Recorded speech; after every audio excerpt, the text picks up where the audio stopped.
Birthday ಏನೋ ಹೇಳಪ್ಪ.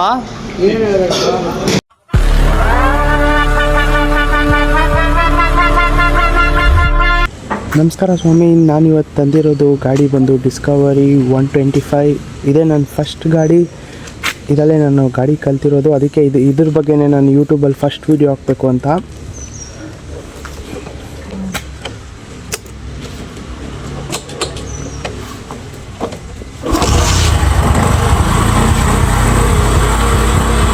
ನಾನು ಗಾಡಿ ಓಡಿಸೋದು ಹೆಂಗೆ ಅಂತ ಕಲ್ತಿದ್ದು ಗೇರ್ ಗಾಡಿನ.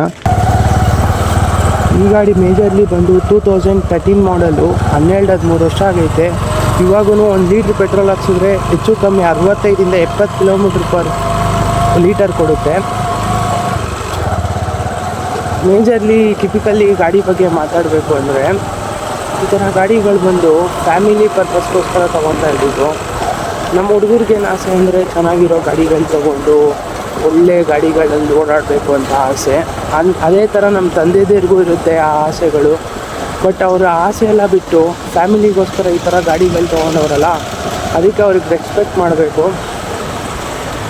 ಈ ಇಂಜಿನ್ ಬಗ್ಗೆ ಹೇಳಬೇಕು ಅಂದರೆ, ಇದರಲ್ಲಿರೋದು 124.5 cc engine. Air cooled engine ಬರುತ್ತೆ.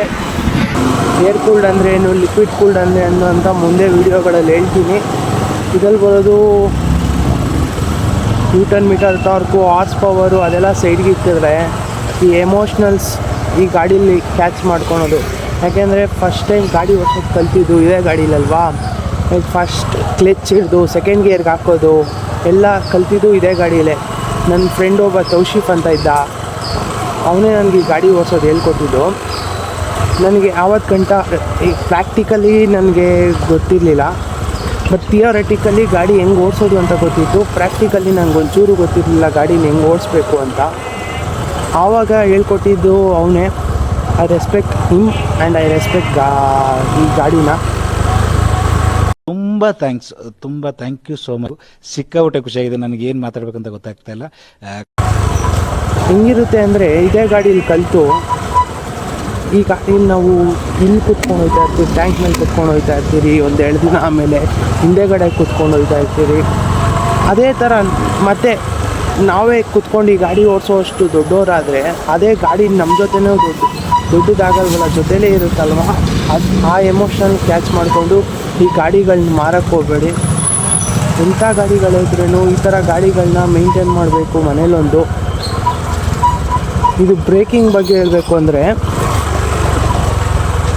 ಮುಂದೆ ಇರೋದು 2 ಡಿಸ್ಕ್ ಬ್ರೇಕ್, ಮುಂದೆ ಇರೋದು ಡಿಸ್ಕ್ ಬ್ರೇಕು, ಹಿಂದೆ ಇರೋದು ಒಂದು ಡಮ್ ಬ್ರೇಕು. ಬ್ರೇಕಿಂಗು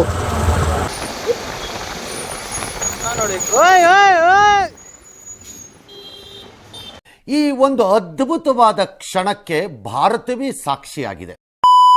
ಈ ಗಾಡಿ ಒಂದು 2024 ಬಂತು, 125 cc ಗಾಡಿ. ಮತ್ತು 2004 115 cc ಗಾಡಿ ಮಾಡಿದ್ರು. ಈ ಬಜಾಜ್ ಅವ್ರು ಮಾಡೋ ಗಾಡಿಗಳೆಲ್ಲ ಇದೇ ಥರ ಇರುತ್ತೆ. ಈ ಬಜಾಜ್ ಗಾಡಿಗಳೇ ಸಕ್ಕತ್ತಾಗಿರೋ ಗಾಡಿಗಳು. ಯಾವುದೇ ಗಾಡಿಗಳು ಬಂದ್ರೂ ಈ ಥರ ಗಾಡಿಗಳ ಮುಂದೆ, ಲೈಕ್ ಈ ಥರ ಟಿಪಿಕಲ್ ಗಾಡಿಗಳ ಮುಂದೆ ಯಾವುದೂ ಕಮ್ಮಿ ಇರಲ್ಲ. ಮತ್ತು ಇದರಲ್ಲಿ ಅನಲಾಗಿಕ್ ಸ್ಪೀಡೋಮೀಟರು, ಒಂದು ಸ್ಪೀಡೋಮೀಟರ್ ಇದೆ, ಒಂದು ಫ್ಯೂಯಲ್ದು ಗೇಜ್ ಇದೆ, ಫ್ಯೂಯಲ್ ಗೇಜು. ಮತ್ತು ಎಲೆಕ್ಟ್ರಾನಿಕ್ಸ್ ಏನೂ ವರ್ಕ್ ಆಗಲ್ಲ. ಇದೊಂದು ಇಂಡಿಕೇಟ್ರ್ ಒಂದು ಬಿಟ್ಟರೆ ಹೆಡ್ಲೈಟ್ ಅಂತೂ ಅದಕ್ಕೆ ಇಷ್ಟ ಬಂದಂಗೆ ಆನ್ ಆಗುತ್ತೆ, ಇಷ್ಟ ಬಂದಂಗೆ ಆಫ್ ಆಗುತ್ತೆ. ಮನೇಲಿ ಈ ಥರ ಗಾಡಿಗಳಿದ್ರೆ ಯಾರೂ ಮಾಡೋಕ್ಕೆ ಹೋಗಬೇಡಿ, ಎಲ್ಲ ಕಾಪಾಡ್ಕೊಳ್ಳಿ ಈ ಥರ ಗಾಡಿಗಳನ್ನ.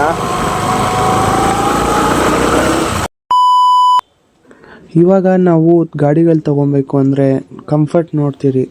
ಬಟ್ ಈ ಥರ ಗಾಡಿಗಳು ಲೈಫೇ ಕಂಫರ್ಟ್ ಇಲ್ದಿರೋವಾಗ ಈ ಥರ ಗಾಡಿಗಳನ್ನ ತೊಗೊಂಡು ಲೈಫ್ ಒಂಚೂರು ಕಂಫರ್ಟ್ ಮಾಡಿಕೊಂಡು, ಎಷ್ಟೋ ಸ್ವಿಗ್ಗಿ ಡೆಲಿವರಿ ಬಾಯ್ಸು, ಎಷ್ಟೋ ಜನ ಇದೇ ಥರ ಗಾಡಿಗಳನ್ನ ಓಡಿಸ್ಕೊಂಡು ಜೀವನ ನಡೆಸ್ತವ್ರೆ. ಈ ಗಾಡಿ ಇಲ್ಲ ಅಂದರೆ, ನನ್ನ ಫ್ರೆಂಡು ನನಗೆ ಇದು ಓಡಿಸೋದು ಹೇಳ್ಕೊಟ್ಟಿರಲಿಲ್ಲ ಅಂದರೆ ನಾನು ಇವತ್ತು ಈ ವಿಡಿಯೋನ ಮಾಡ್ತಾನೇ ಇರಲಿಲ್ಲ. ಅದಕ್ಕೆ thanks for all of them. ಈ ಗಾಡಿ ಬಂದು ನಮ್ಮ ಮನೆಗೆ ಮೊದಲನೇ ಗಾಡಿ. ಇದು ನಮ್ಮ ಮನೇಲಿರೋ ಕಷ್ಟ ಸುಖನೆಲ್ಲ ನೋಡ್ಕೊಂಬಂದಿದೆ. ಇದನ್ನು ಯಾವುದೇ ಕಾರಣಕ್ಕೂ ನಾನಂತೂ ಮಾಡಲ್ಲ. ಇದನ್ನು ಎಷ್ಟೇ ಕಷ್ಟ ಆದರೂ ಇದನ್ನು ಸಾಕ್ಕೊಂಬರ್ತೀನಿ. ಇವತ್ತಿಗೂ ಈ ಗಾಡಿನ ಏನೇ ತರಬೇಕು ಅಂದ್ರೂ ಇದೇ ಗಾಡಿನ ಯೂಸ್ ಮಾಡ್ತೀನಿ. ನಮ್ಮಮ್ಮ, ನನ್ನ ದೊಡ್ಡಮ್ಮ, ನನ್ನ ಫ್ರೆಂಡ್ಸನ್ನೆಲ್ಲ ಕರ್ಕೊಂಡೋಗೋದು ಇದೇ ಗಾಡೀಲೇ. ಕರ್ಕೊಂಡೋಗೋದು ಅಂದರೆ ಗ್ಯಾಪ್ನ ಬಂತು. ನಾನಿವತ್ತು ಸ್ಯಾರಿ ಗಾರ್ಡ್ ಬಗ್ಗೆ ಮಾತಾಡಬೇಕು. ಈ ಸ್ಯಾರಿ ಗಾರ್ಡ್ ಬಂದು ಮೇಜರ್ಲಿ ಇಂಡಿಯಾದಲ್ಲಿ 95% ಗಾಡಿಗಳನ್ನ ನೋಡಿರ್ತೀರ. ಈ ಸ್ಯಾರಿ ಗಾರ್ಡು ಈ ಲಾಂಗ್ ಟ್ರೆಡಿಷ್ನಲ್ ಡ್ರೆಸ್ಸಸ್ ಹಾಕೋವಾಗ ಅವ್ರನ್ನ ಹಿಂದೆ ಕುಂತಿರೋನ್ನ ಕಾಪಾಡಲಿ ಅಂತ ಎಷ್ಟೋ ಹುಡುಗರು ಇನ್ನು ಆ ಗಾಡಿಗಳಲ್ಲಿ ಉಳಿಸ್ಕೊತವ್ರೆ. ಬಟ್ ಆ ಲುಕ್ಸ್ ಹೋದ್ರೂ ಪರವಾಗಿಲ್ಲ, ಸೇಫ್ಟಿ ಮುಖ್ಯ ಅಂತ ನಾವು ಹುಡುಗರು ಅದನ್ನು ಕಿತ್ತಾಕ್ದಿರ ಅದನ್ನ ಹಂಗೆ ಇಟ್ಕೊಂಡು ಕಾಪಾಡ್ಕೊಂಡಿದ್ದೀರಿ. ಇಂಗ್ಲೀಷಲ್ಲಿ ಒಂದು ಸೇಯಿಂಗ್ ಇದೆ, the best way is always through. ಅಂದರೆ ಈ ಕಷ್ಟಗಳನ್ನೆಲ್ಲ ದಾಟ್ಕೊಂಡು ಮುಂದೆ ಹೋಗೋದೇ ನಮ್ಮ ಗುರಿಯಾಗಿರಬೇಕು. ಈ ಕಂಫರ್ಟು ಇಂದ ಬಿಟ್ಟು ಆಚೆಗೆ ಜೀವನ ಐತೆ ಅಂತ ನಾವು ತಿಳ್ಕೊಂಡು ವಿಡಿಯೋ ಮಾಡ್ತಿದ್ದೀನಿ ನಾನು. ಇದೇ ಥರ ಸಪೋರ್ಟ್ ಮಾಡಬೇಕು. ಇದೇ ಥರ ಮೀನ್ಸ್ ನೀವು ಇನ್ನೂ ಸಪೋರ್ಟೇ ಮಾಡೋಕ್ಕೆ ಸ್ಟಾರ್ಟ್ ಮಾಡಿಲ್ಲ, ಸಪೋರ್ಟ್ ಮಾಡಿ ನನಗೆ ಈ ಥರ ನೆಕ್ಸ್ಟು ಹೋಯ್ತಾ ಇದಕ್ಕಿಂತ ಚೆನ್ನಾಗಿರೋ ವೀಡಿಯೋಸ್ ಮಾಡ್ತೀನಿ. ಇದೇ ಥರ ಗಾಡಿಗಳು ಬಗ್ಗೆ ಹೇಳ್ಕೊಂಡು ವೀಡಿಯೋಸ್ ಮಾಡ್ತೀನಿ. ನನ್ನ ಕಂಫರ್ಟ್ ಬಿಟ್ಟು ನಾನು ಈ ವಿಡಿಯೋಸ್ ಮಾಡ್ತಾಯಿದ್ದೀನಿ. ಏನನ್ನ ಇದರಲ್ಲಿ ತಪ್ಪು ಇಲ್ಲ ಅಂದರೆ ಇನ್ನೂ ಇಂಪ್ರೂವ್ ಮಾಡ್ಕೊಬೇಕು ಅಂದರೆ ನನಗೆ ಕಮೆಂಟ್ ಮಾಡಿ ಹೇಳಿ, ಆಯಿತಾ? ನೆಕ್ಸ್ಟು ಬೇರೆ ಗಾಡಿಗಳ ಬಗ್ಗೆನೂ ಹೇಳೋಕ್ಕೆ ಸ್ಟಾರ್ಟ್ ಮಾಡ್ತೀನಿ. ಎಲ್ಲರೂ ಸಬ್ಸ್ಕ್ರೈಬ್ ಮಾಡಿ ಬೆಲ್ ಐಕನ್ನ ಒತ್ತಿಕೊಳ್ಳಿ. ನಾನು ನಿಮಗೋಸ್ಕರ ವಿಡಿಯೋ ಮಾಡಾಕ್ತೀನಿ. ಈ ವಿಡಿಯೋಗೆ ಇಷ್ಟೇ. Thank you. ಇಷ್ಟು ಹೇಳೋಕ್ಕೆ ಇಷ್ಟಪಡ್ತೀನಿ. ಓಕೆ ಫ್ರೆಂಡ್, ಬಾಯ್.